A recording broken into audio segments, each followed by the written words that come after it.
Kelly White, and as a marriage and family studies major at Brigham Young University, Idaho, I am interested and fascinated in all things marriage related.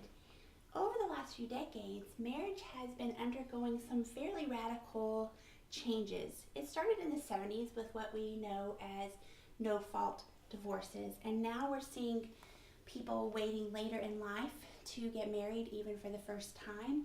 And also in the legal system, we're seeing challenges to marriage laws and who can get married. And basically, the most basic definition of marriage that has existed for all of recorded history is changing in many of our states and around the world. But despite all of the change that has been happening, marriage remains the most basic and influential unit in our society.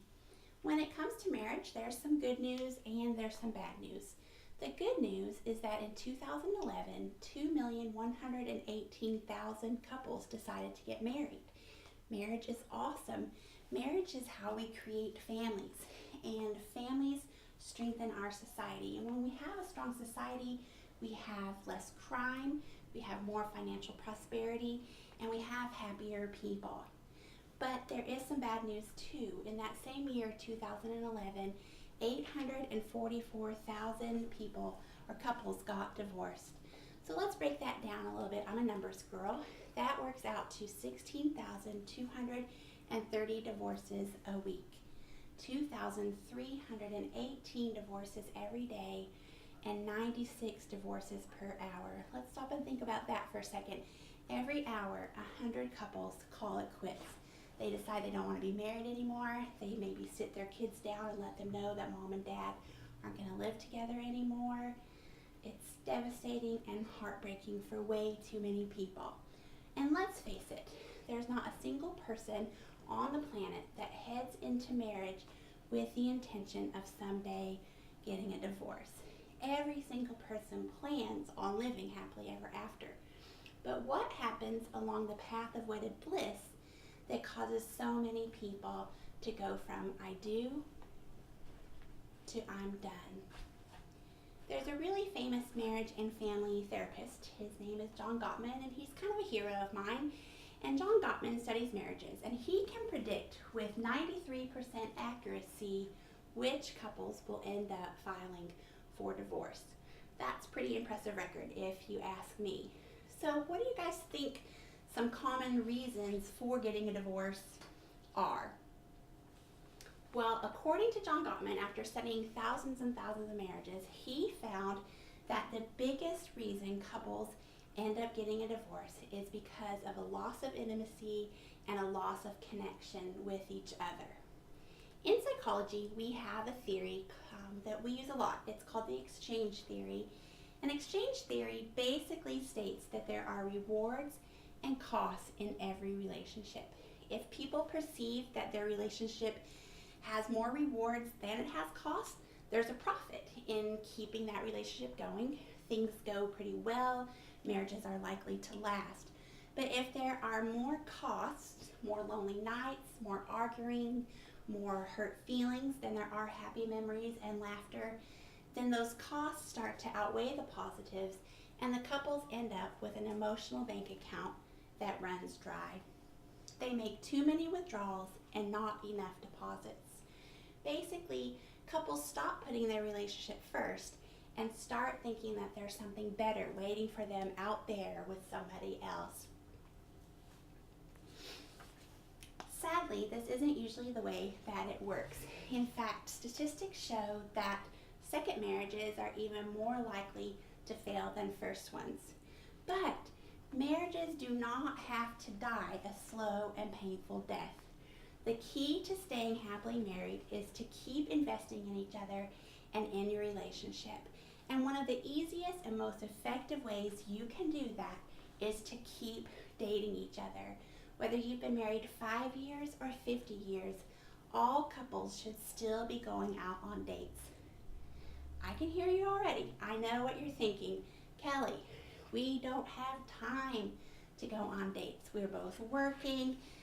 Our kids have soccer practice. I've gone back to school. There's always homework and reading to do with the kids. There's no time for dates.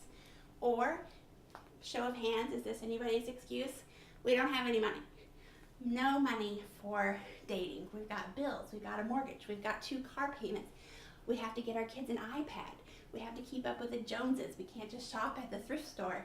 There's no money left over at the end of the month for dating. And then my own personal favorite that I find I've used the most is I don't have the energy to date. I am too tired. And I promise you guys, I understand how easy it is to convince ourselves that dating isn't important anymore. Basically, we start to think that dating is something that we do before we get married to convince each other that we want to be married to each other. And then once we are married, we don't have to date anymore. And Preston and I have been married for 22 years. And back when our kids were little, we felt the same way. He worked 50 to 60 hours a week to support us on one income. And I think back then his paychecks were about $400 or so. So we definitely didn't have any extra money laying around either. And I don't even want to think back to those days and how tired I was with having 3 kids in diapers, 3 in car seats. I do remember that I used to pray for the drive-through mall, that I could just load them all in the van once and then put them in the car and we could see everything in the mall without having to get them out. So I know that on the Friday night, the last thing I wanted to do was put on heels and pearls and go to the opera. I was too tired to date. And I wish somebody had come up with some solutions back then for me to help Preston and I solve this problem of how can we keep dating each other when all the odds seem stacked against us. Well, I think I have come up with the answer to that, and it's called the 5-minute date. At the risk of sounding like a late night infomercial, yes, you too can have a happy, satisfying marriage full of love and laughter in just 5 minutes. No matter how broke or tired or busy you are, every couple can find 5 minutes to date each other and keep your marriage fire burning. What are we going to do in 5 minutes, Kelly? There's nothing we can do in 5 minutes. Aha! I think I've come up with some pretty fun ideas. And I'd like to challenge you to maybe pick one of these and do it today with your love. So the first idea is to just turn on some music and slow dance for one song. Or maybe just sit down together and hold hands while you listen to the song that you danced to on your wedding night. How about all this tension? We're all tense. What if you each gave each other a neck rub for 2 minutes, and then after that, you gave each other a big, nice long hug for another minute? 5 minutes, tension's gone, nice big hug. You can always just tell each other what you most appreciate about each other. If it's at night and it's a pretty clear day, why don't you just step outside and look at the moon and the stars? Or just snuggle up on the couch and talk about a happy memory that you have together. Sometimes Preston and I have been known to get a little bit silly. So what if you wanted to play a quick round of charades? Or put on your socks, go in the kitchen, and practice your moonwalking like Michael Jackson across the kitchen floor. Imagine what the world would be like if every marriage was a happy one, if every family was intact. I really believe this is possible. I really believe that it is as simple as spending 5 minutes a day with each other, and I think we can make that happen. All you need is 5 minutes. Thank you.